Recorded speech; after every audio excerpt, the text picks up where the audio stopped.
we need to start looking at some trade deadline targets because the Arizona Diamondbacks are not too far away from the trade deadline. And we do know, or at least we hope, that this team is going to be buyers.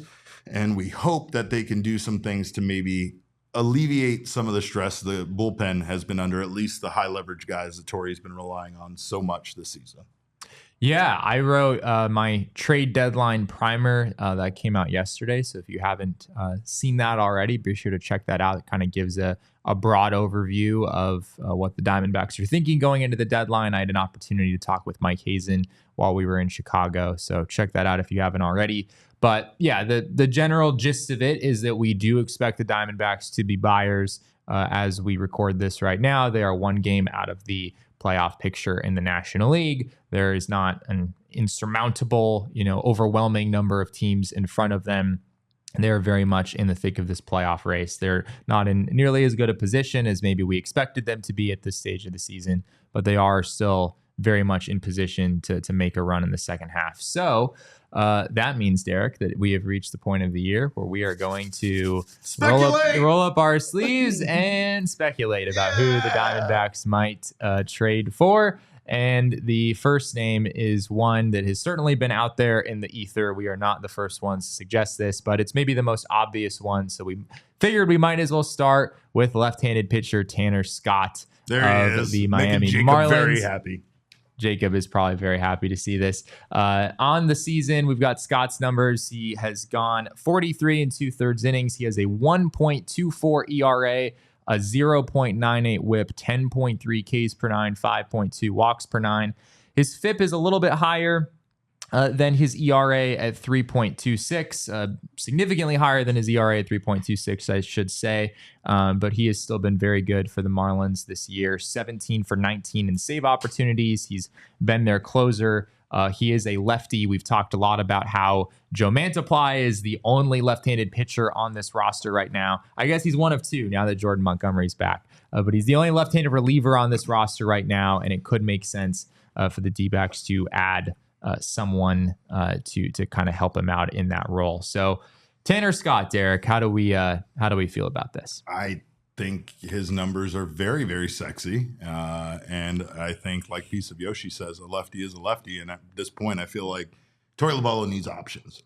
I'm not saying this to discredit Joe Mantiply, but Torey didn't believe in Joe Mantiply enough to leave him in that game in Chicago. Yeah, that's a pretty valid point. And I don't care about matchups, but I felt like Torey going into that inning should have known no matter what that whoever he went with it could be like a closer situation that you're going to need to send him out there and you're going to need to have him finish that inning. So I don't know. I mean, maybe Torey was going to Castellanos to maybe,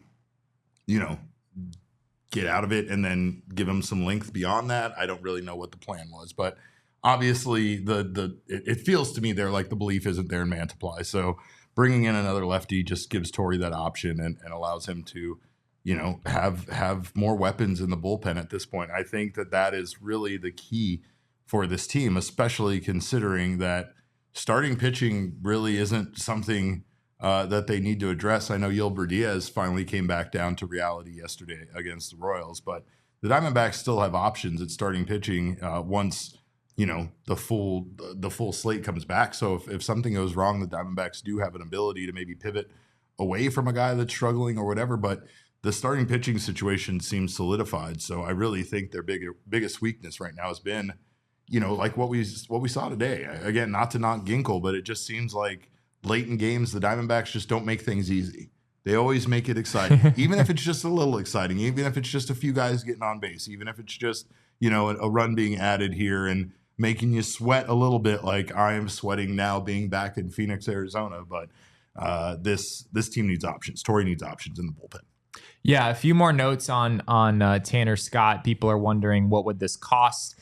We did not do what we did many times for trade candidates last year, which was to come up with a hypothetical trade. Maybe we'll do that with some more in the coming days, but it's always sort of a miserable exercise trying to put that together. But the short answer is that it would cost a lot.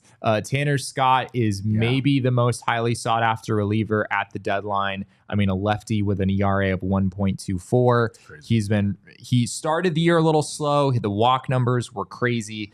His walk numbers are still a little high, but he's really gotten that under control here over the last couple of months. He is going to be highly sought after around the league. Jeff Passan wrote in his trade deadline preview today that Tanner Scott is certainly gone. Those were Passan's words. He is a free agent at the end of the year, so you're just looking at getting him for a couple of months, plus a potential postseason run. So it's going to cost a lot, because I'm not sure there's anyone out there on the market who has the swing and miss ability, the ability, the experience of closing games as well.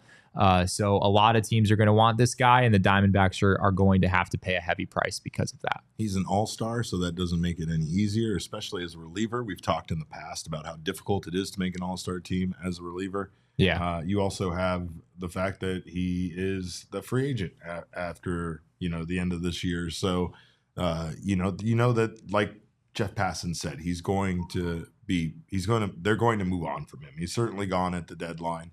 I don't know if the Diamondbacks might be willing to give up as much as it's going to take to get him, potentially. I think that's the biggest key.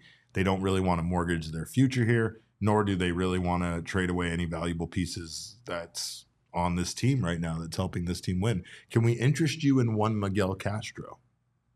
Probably not. The Miami Marlins are not they're not a team that's likely to be looking for like ultra major league ready talent, I wouldn't think, at least relative to other teams. The Marlins are kind of in a rebuilding phase right now. So you could see a scenario where the D-backs could trade some prospects rather than having to trade off the major league team in order to pull off a deal like this. Scott is making $5.7 million this year. So on a prorated basis for the rest of the year, it's about $2 million. So from a financial standpoint, you're in decent territory there. A couple people mentioned Mason Miller's name. Yes, Mason Miller is certainly, I'm sure, a more highly coveted reliever than Tanner Scott. We'll get to him. We'll fantasize about him later. But we have Mason Miller is going to be way more difficult to acquire because he's not on an expiring contract. Tanner Scott is, if I'm a team looking for back end relief help, I'm a lot more comfortable trying to make a run at Tanner Scott than Mason Miller, knowing the kind of cost that's gonna it's gonna be in place there. Rudy Barron in the chat says a rental should not cost as much. I mean, in theory, yes, but I think they know that they're going to get a lot of suitors. They have a lot of leverage. Yeah, there's a lot of teams interested right now in competing here at the trade deadline. There's going to be a lot of teams that aren't really close that think they still have a shot. So there's going to be a lot of interest in a lefty with these kind of numbers.